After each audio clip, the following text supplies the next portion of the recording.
কিভাবে মৃত্যু হয়েছিল শ্রীকৃষ্ণের আর কিভাবে তার বংশের বিনাশ হয়েছিল। শ্রীকৃষ্ণের দ্বারকা নগরী মহাভারত যুদ্ধের 36 বছর পর ডুবে গিয়েছিল।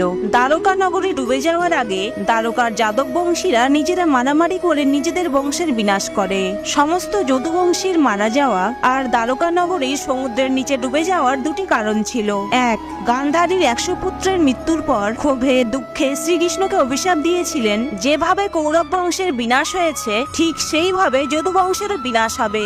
2, একবার বিশ্বামিত্র, কর্ণ, নারদ প্রমুখ মহর্ষিরা দ্বারকায় এসেছিলেন। তখন দ্বারকার কিছু যুবকেরা ঋষিদের সঙ্গে উপহাস করতে শ্রীকৃষ্ণের পুত্র শাম্বকে শাড়ি পরিয়ে গর্ভবতী মহিলার বেশে ঋষিদের কাছে পৌঁছে জিজ্ঞেস করেন, মহর্ষিরা আপনারা বলুন এই স্ত্রীর গর্ভের সন্তান ছেলে না মেয়ে। ত্রিকালদর্শী মহর্ষিরা এই অযৌক্তিক উপহাসের কারণে ক্রোধে মিথ্যা গর্ভের অভিনয়ের জন্য শাম্বকে অভিশাপ দেন সে একটি লৌহ মুষলে জন্ম দেবে আর এই মুষল দিয়েই যদুবংশের বিনাশ ঘটবে।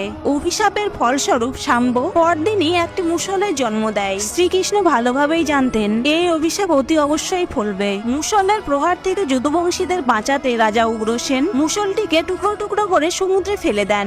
সমুদ্রে একটি মাছ লোহার একটি টুকরো খেয়ে নেয় আর বাকি টুকরোগুলি সমুদ্রের স্রোতে সমুদ্র তটে এসে জমা হয়ে সেখানে ঘাসের উৎপত্তি হয়। বলা হয় ততদিনে গান্ধারীর অভিশাপের প্রভাব শুরু হয়ে গিয়েছিল। যদুবংশীদের মধ্যে স্ত্রীদের প্রতি অসম্মান, মদ্যপানের মতো অনৈতিক কাজকর্ম বেড়ে গিয়েছিল।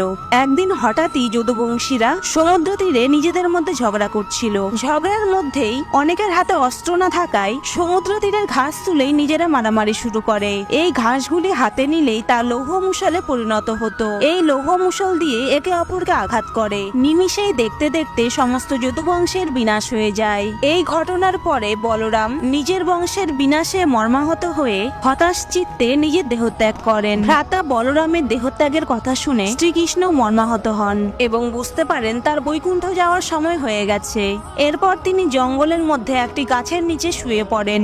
একটি জেলে সমুদ্রে মাছ ধরার সময় লৌহ মুষলের টুকরো ভক্ষণ করা মাছটিকেও ধরে আর মাছটির পেট থেকে পাওয়া লৌহখণ্ডটি দিয়ে সে একটি ধারালো তীর বানায়। এই ব্যক্তি পূর্বজন্মে ছিলেন বালি। পূর্বজন্মে অন্যায়ভাবে মৃত্যুর বিচার পেতেই এই জন্মে তিনি জরা নামক শিকারী রূপে জন্মান। মুষলের খণ্ড দিয়ে তৈরি এই তীর দিয়েই জরা হরিণ ভেবে ভুল করে শ্রীকৃষ্ণের পাদপদ্মে বাণ চালায়। এরপর শ্রীকৃষ্ণ ইহলোক ত্যাগ করে বৈকুণ্ঠলোকে ফিরে যান। বলা হয় এই দুই অভিশাপের কারণেই দ্বারকা নগরীর পতন ও যদুবংশের বিনাশ হয়েছিল। সকলে রাধা কৃষ্ণ কেন বলে, রুক্মিণী কৃষ্ণ কেন কেউ বলে না? রুক্মিণীর এই প্রশ্নের উত্তরে শ্রীকৃষ্ণ বলেন, রাধার প্রেমে কোনো ছলনা, কপটতা অথবা কোনো কামুকতা নেই। তখন রুক্মিণী বলেন, তাহলে আমার প্রেম কি পবিত্র নয়? শ্রীকৃষ্ণ এর কোনো উত্তর দেননি, বরং কৃষ্ণ লীলার দ্বারা এর উত্তর দেন। একবার শ্রীকৃষ্ণ হঠাৎ মাথার যন্ত্রণায় অসুস্থ হয়ে পড়েন। তাকে দেখে তখন মনে হচ্ছিল তিনি এখনই প্রাণত্যাগ করবেন। তখন নারদ মুনি সেখানে এসে সকলকে জানান শ্রীকৃষ্ণকে সুস্থ করার একটাই উপায় আছে। কেউ যদি তার পায়ের চরণধূলি শ্রীকৃষ্ণের কপালে ছোঁয়াতে পারে তবেই তিনি সুস্থ হবেন। শ্রীকৃষ্ণ পরম ব্রহ্মের অবতার, তার মাথায় পায়ের ধুলো দিতে কেউ রাজি হয় না।